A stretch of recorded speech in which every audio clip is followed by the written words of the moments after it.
I'm going to be teaching you about instantaneous rate of change. To understand what this means, we can look at the term. At a certain point on the function, the instant, we're finding the rate at which f of x is changing. So, in simplest terms, a rate of change is the slope. When we look at the graph, the slope of the line when x equals c looks like this. This is the tangent line, which I doubt you remember from geometry since it was 2 years ago. The tangent line is a line that touches the function at a single point. The point where it touches the function is called the point of tangency. To find the slope of this line, we need to look at the formula for slope. When you look at the function using this formula, we can see that f of b is here and f of a is here, so the slope between the points is this. This is the secant line, a line that passes through 2 points of the function. The slope of the secant line is the average rate of change, which is change in y over change in x. To understand how to get the rate of change at a single point, I'll show you a visual example.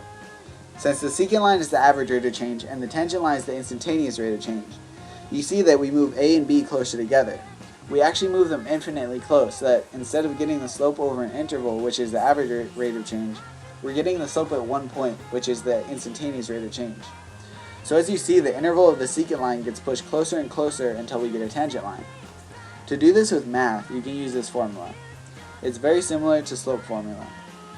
In the differential formula, h is defined as the distance from a to b. So as we're pushing a and b closer to each other, the bottom of the slope equation gets closer to 0. Since h is the distance from a to b, we can say that b equals a plus h.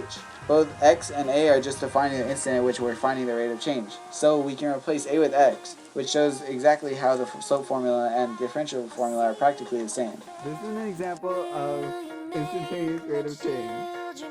So, say we have a function f of x that is x squared. And we're going to find instantaneous rate of change when x equals 1. So, we'll take the equation we just learned, limit as h goes towards 0, of f of x plus h minus f of x over h. And we'll plug this into there. So it becomes x plus h squared minus x squared over h. We'll simplify that. Oh yeah, don't forget your limits. Never forget your limits. Okay, so x squared plus 2xh plus h squared minus x squared all over h. And so we can cross out the x squared. The h's also cross out, and we get the limit as h goes towards 0 of 2x plus h. So now that we don't have an h on the bottom, so when we divide, it wouldn't break math, or it would have broken math. But now when we plug in 0 for h, it won't break math. So our new differential formula is f prime of x equals 2x. So when we're doing it at x equals 1, then we just plug in 1, and we get f prime of 1 equals 2. And f prime is the equation for the instantaneous rate of change of the function. So on a graph, and you'll see my amazing graphing skills yet again in this video, at a point at 1 on the function, then you can see that the tangent line should have a slope of 2. Okay, that's the end. This is the, oh wait, just kidding. That's not the end of the video. Here, try it yourself. So for the function, Gretchen is laughing in the background.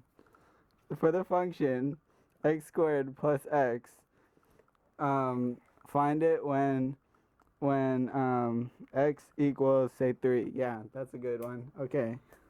So like pause the video or something and solve it, and then come back and then see if you did it right. And if you didn't, then ask everyone in class. There will be like one person. Okay, so when you solve it, it should be f prime of x equals 2x plus 1.